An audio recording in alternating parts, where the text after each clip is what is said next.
হাই friend, আজি লৈ আহিছো আজিৰ দিনটোৰ গুৰুত্বপূৰ্ণ খবৰ। দেশৰ কোটি কোটি মানুহৰ বাবে আহি গ'ল ভাল খবৰ, কিয়নো আজি বিত্ত মন্ত্ৰীগৰাকীয়ে বাজেট ঘোষণা কৰিছে।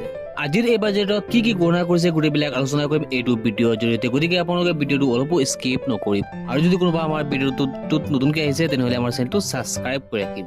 কোটি কোটি লোকৰ বাবে ডাঙৰ খবৰ, নতুনকৈ 3 কোটি লোকে লাভ কৰিব চৰকাৰী গড়। প্ৰধানমন্ত্ৰী আৱাস যোজনাৰ জৰিয়তে লাভ কৰিব এই গড়সমূহ। দৰিদ্ৰ মধ্যবিত্ত পৰিয়ালে লাভ কৰিব এই চৰকাৰী গড়সমূহ। বাজেটত ঘোষণা বিত্তমন্ত্ৰী নিৰ্মলা সীতাৰামনৰ। কোটি কোটি লোকৰ বাবে ডাঙৰ খবৰ, নতুনকৈ 3 কোটি লোকে লাভ কৰিব চৰকাৰী ঘৰ। 4টা মূল লক্ষ্যৰে বাজেট ঘোষণা।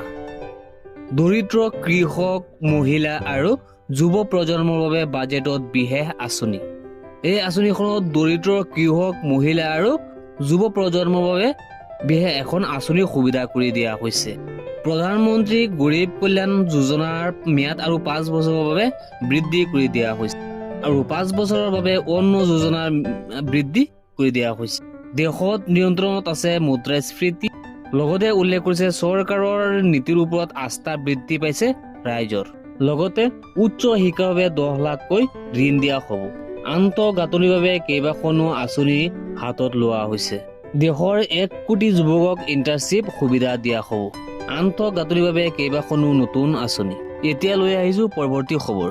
অসমত আকৌ আৰম্ভ হ'ব বাল্য বিবাহ অভিযান। প্ৰতিটো জিলাই জিলাই লিষ্ট প্ৰকাশ কৰা হৈছে।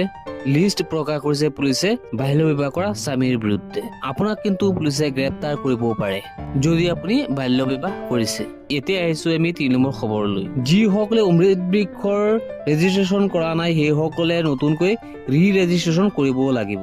অমৃত বৃক্ষ আন্দোলনৰ 2.0ৰ আবেদন আৰম্ভ কৰিছে।